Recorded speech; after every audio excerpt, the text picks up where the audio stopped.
Good afternoon, everyone. I'm Muriel Bowser. I'm in the John A. Wilson building, and I'm joined by the City Administrator, Kevin Donahue. And I want to provide a quick briefing and make myself available for questions.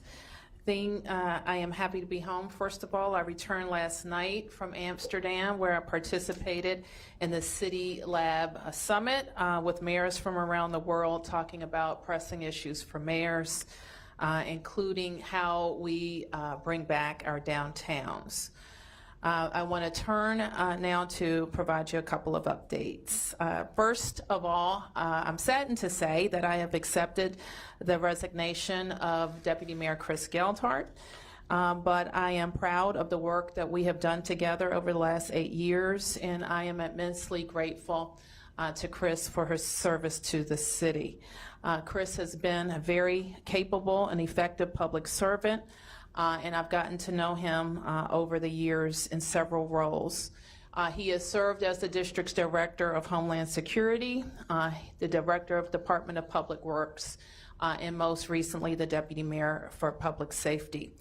Many of you will remember the great work that Chris did for us in the 2016 blizzard. He's also played a significant role in our COVID response. And I'm very, again, proud of the work that we've done together, and we certainly wish Chris well. That said, we both agree that the focus should be on the big issues affecting DC. You will well remember that Kevin Donahue, who has served as the Deputy Mayor for Public Safety, and will provide leadership in the Deputy Mayor's Office for Public Safety until we hire a new Deputy Mayor for Public Safety. The second issue I want to address is the HUD report, and these will be very top-level comments, as will be any responses that I have to your questions today until I get more information and talk to the right people. But I want to be blunt. I'm saddened by that report and embarrassed by the conditions that that report shares about public housing. And we know that this is an issue that has been around in the district for a long time, including back to when the Housing Authority was spun off from the government. It is why my administration has made significant local investments in public housing, and also why I requested that the Chief Financial Officer conduct an evaluation of DCHA properties to guide our investments. So that entailed a top to bottom review of every property in the DCHA portfolio and putting them into our capital tracker, like we do with schools and other district properties. So that important work will help guide our future capital improvements and ensure that assets can be managed more thoroughly. So the district takes the capital needs for DCHA very seriously, and that's why our capital budget has included $50 million each year for the past 3 years for the DC Housing Authority. So we are taking a serious look at what the city government can do to support the Housing Authority, and I take it on as my responsibility. I want to say that I have complete faith in Brenda Donnell's leadership and her ability to oversee this change. We just celebrated the end of a 31-year class action lawsuit at CFSA, an agency that Brenda turned around. She is a reformer, and that is why I was glad when she took on the role at the Housing Authority. So we know that the authority has to submit a corrective action report within 60 days, and we know that before that even, they have been working diligently on the agency's transformation. So we will look forward to working with them, and I know that they will be 100% responsive to HUD. So with that, I'll take a few questions. Yes. Mayor Bowser, what was the conversation like when Geldhart resigned, and is he able to work for DC government ever again? I'm not sure what conversation that you're, what did you say, conversation? He resigned, right? So I'm That's sure correct. he spoke with you also. Just wondering what was that like and what did he say? I'm not going to go into detail with our conversation, but suffice it to say, we agree that the needs of the district are what we should be focused on. And I know you were doing your own investigation as well. How much of him living in Virginia played a role in this? As I told you last week that I would be looking at all the issues raised. I've had, since then, a face-to-face, I don't think I mentioned it, but I had a face-to-face conversation with Deputy Mayor Geltart, and we agree that we both need to be focused on the big issues for DC.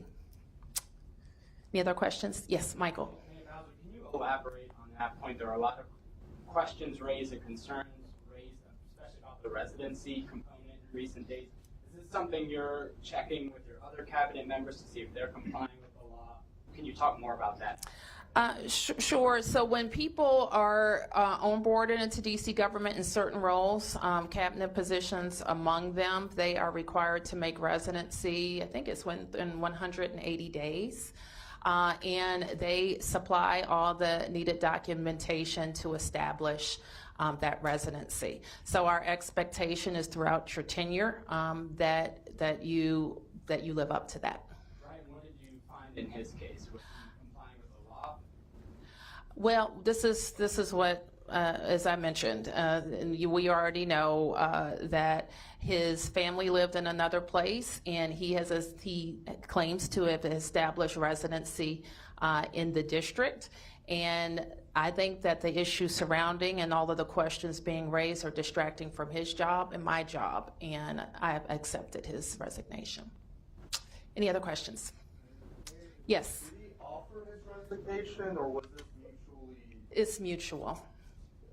Yes. What does it mean? Let's say, can you have an apartment in DC? And having an apartment, can you declare that your residency? I mean, sometimes people for tax purposes, so they live here or there. What's the word? You have to be a bona fide resident of the district. You can, if the question is, can you have a place someplace else? You can, but you have to be a bona fide resident of the district. But having said that, I don't really have anything else to add. We looked at all of the issues that have been raised in the last, I guess it's been a week or so, and here's where we are. Yeah. Is it concerning to you that DC officials are spending more time and money outside the place they govern? I'm not sure I know what that means. Like Geldart, for example, he's living in DC, in Virginia, doing more activity there, spending more time and money compared to DC, even though he has an apartment here. People can spend money outside of the jurisdiction. We don't. But it's not in the spirit of the where law. you spend money. Like, I can go to a store in Virginia. That's okay. Yep. So I think at the core of this is not whether your staff, people are legally sufficient, but whether they're living up to the spirit of the law. And the spirit of the law is that these cabinet members and the executive office who are required to be in DC are full-time residents of the District of Columbia. We're not talking about a vacation home somewhere else. We're talking about, in this case, his family and kids lived in one state, and he simply was legally sufficient in DC. I don't know where this term legally sufficient is coming from. I'm using it. Oh, okay. Why? Because that's what you alluded to. The other day when we asked about this question, you said as long as they're living up to the law, as long as they're following the law, that's legally sufficient. It's not the spirit of the law. The spirit of the law is that the reason we have this law is so that these cabinet officials will be full-time residents experiencing everything that DC residents experience. Traffic congestion, parks, recreation, grocery stores, public transportation, schools, and whatnot. Is it your expectation, and do you think the law needs to be clarified given this? I don't think the law needs to be clarified, Mark, but I have to tell you, I will spend some time looking at it. When I hire people, it is with the expectation that they think what I think, that DC is the best city in the world, and that they will live here and have the same experiences that we all have. Having said that, I've hired a lot of cabinet officials that have houses elsewhere, they have spouses elsewhere, they have parents elsewhere, that don't sell their homes elsewhere to be able to live here. If that was the requirement, I would have a hard time filling cabinet positions. I'm just going to tell you that. So to tell somebody that they need to become DC residents in 180 days has generally worked. And so we're going to keep working on that and make sure that as we are attracting new talent, it's always something that we talk to people about. In fact, unless they're willing, I'm sure that they're willing to make that commitment. We don't even take them through the interview process to be able to live in DC. And now it's a kind of a natural transition time. I am approaching my third election as mayor. I'm hopeful of the results, but also during kind of this year of election years, we always see turnover in leadership, and we're going to continue to see turnover in leadership. And so as we recruit, and we will be recruiting, I'll know for sure November the 8th for future leaders in DC government. And what I'm proud of is that people want to work here, and they want to live here, and they want to govern here, and we'll keep working on that. And then can I ask about, you haven't talked about the assault charge, and when we last spoke to you about this, you did express, you said concerns about the behavior you saw in the video. Can you say if one outweighed the other in this, or the assault charge hadn't actually played out through the judicial system yet, so I'm just wondering if you think one of these was a bigger distraction than the other. Did they weigh equally on you? I think that all of the issues, as I've said again, are distracting from the job that we have to do. Yes. Question for Deputy Mayor Donahue. What initiatives, Deputy Mayor Geldar, are you looking to maneuver forward? And then also, just for the record, what neighborhood in DC do you live in this week? Sure. I've lived in DC I moved here in 1990. So I moved here when I was a teenager. I live in the Chevy Chase neighborhood of DC now. There's a number of, the more substantive question you ask is there's a number of important pieces of legislation, including the Criminal Code Reform Bill, a police reform bill, a DFS reform bill that I will be working closely with the council and our agencies in navigating through. We also have seen a steady reduction in the amount of violent crime we've had since spring. This past week was a pretty tough week. We had about 25 people shot, and that was a deviation from what we'd seen really since April or May, which is a pretty consistent decline compared to what we were seeing last year. So we want to make sure that the chief has all the tools he needs to be effective, that our prevention efforts are out there and coordinating well. So operationally, I'll be focused on that. And legislatively, I think you're going to see just a lot of movement over the next 2 months with some pretty important bills. I did the work for nearly 6 years, so I'm still proficient in most of it, if not all of it. Is there a timeline on naming an interim replacement there? It'll be part of our transition process. Mayor Bowser? Yes. The initial statement from your office after this incident took place was that, or at least part of it was that the incident, the assault appeared to be over something minor, dispute over something minor that happens all the time. Is that still your view of the incident? Do I think it was over something minor? Yes. I think all the reports suggest it was over a possible door ding, so I would call that minor.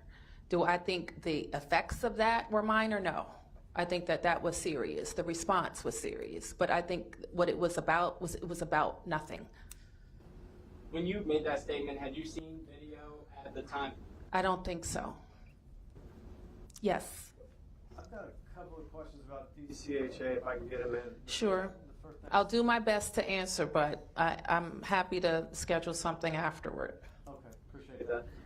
The first one is, I think I heard you say that you're taking it on as your responsibility, I guess, to make sure it gets cleaned up. I mean, in many respects, it has gone off the rails during your time as mayor, and you've had control over that time, over the majority of who the board is made up of. And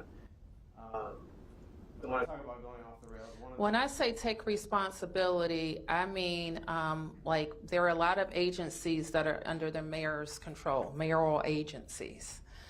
This is not one of them.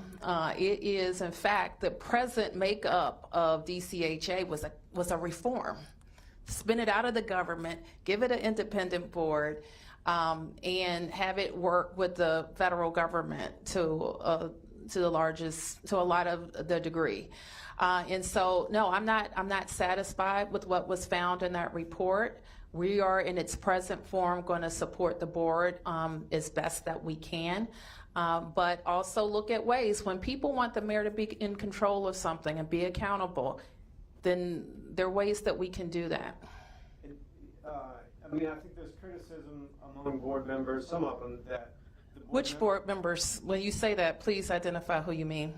Well, I don't know that I can say or that I know because some of that's in the HUD report. Okay. I don't know, you may not want to comment on the HUD report, but the criticism is that your members vote as a block. What do you mean when you say my members? People that I appointed and the council approved? That's right. Okay. And so the idea with that criticism, I think, is that you do have some control over it. The reason what I'm getting all to is you say you're taking responsibility, taking it on as your responsibility, and that may have been, maybe you clarified that a little bit, but I'm just wondering how much responsibility you feel for the decline in the agency during your time as mayor. Well, I'm the mayor, and I want everybody to have safe and affordable housing. So I take it on as a challenge to get right with the Public Housing Authority. And I've invested a lot in it, and I used or asked the CFO to use his own resources to help the Housing Authority track the condition of the property so that we can be confident in the dollars that we're investing there. So we have done those things, and now we're gonna work with HUD on the issues that they brought to the fore. For example, I haven't gotten a briefing yet from the board or executive director. I will, but I also asked HUD for a briefing so that we know best how to be helpful. Last question. There was a 20-year transformation plan created by Garrett's administration in 2019. And it basically picked 14, 15 properties that were going to be redeveloped or renovated, substantially changed. And I'm wondering if you have any opinions on that plan today, if you still support it, and this may be something you want to address. I want to go back to it, but that may be around the time I asked the CFO to do an evaluation. This was my impression then, that Garrett I didn't have a lot of confidence in them saying, here, give me. I don't remember what the price tag was, but it was big, maybe I don't remember. It was in the billions, I think.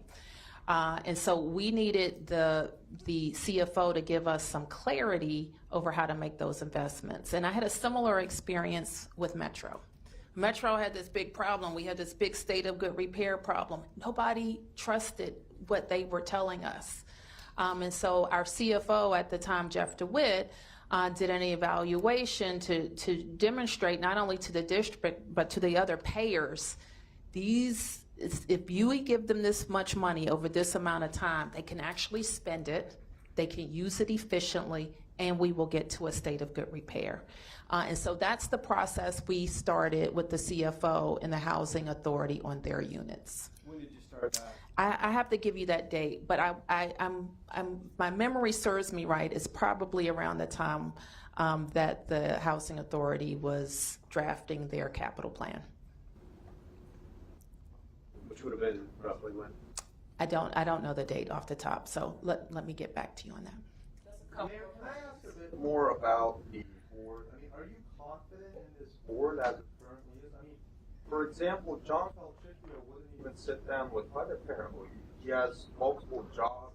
I mean, are you confident in this board currently?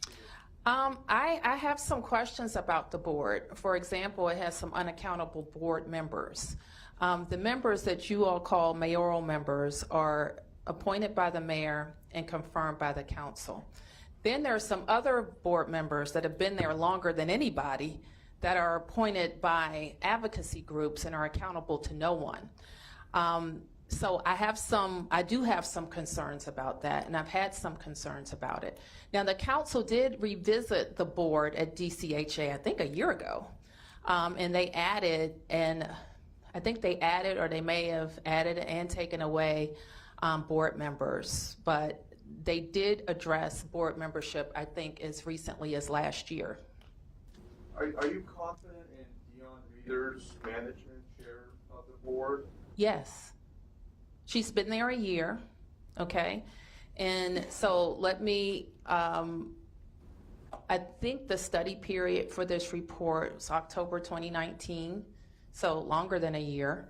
And, you know, just before the pandemic started through, I guess, earlier this year. So Dion Reeder, I believe, has been the board chair for about a year, and Brenda Donald has been there for about a year. Next question. How do you think of your transition? I mean, do you think there needs to be a rethinking of some of the mayoral appointees, some of the people who have served for a long time? Or I just told you the longest serving person is not a mayoral appointee. Okay. People who are relatively new but in charge of agencies or boards that need massive changes, do you think there needs to be a rethinking, bringing new people into the government, maybe having a search for experts in housing to fix some of the issues at the housing board? To be on the board, we're always looking for new members, and we're always looking at people have served, some people have cycled off, and some people will cycle on. So we're always recruiting people to be not only on this board, but on a lot of our boards and commissions. And I will tell you, I think housing expertise is important for the Housing Authority, but you may have gathered, I also think that human services expertise is important for the Housing Authority, because a big part of their job is helping some of our most vulnerable residents use the Housing Authority, but also be able to buy a home and to not be in public housing, and to make sure that they are upskilling and using all of our programs and services. So I have a more expansive view about the leadership than some. We gotta go, guys. Okay, last two. One quick question on Geller. Did you ask for his resignation? I've already answered that question, Mark. You said it's mutual. Did you ask him for his resignation? I've already answered that question. I accepted it. That's all I'm going to say about it. Yes. Well, Michael, yeah. On the HUD report. I know Sure. you don't want to do a deep dive on it right now, but what do you say, you've been touting your success with homelessness, with reducing people who are experiencing homelessness.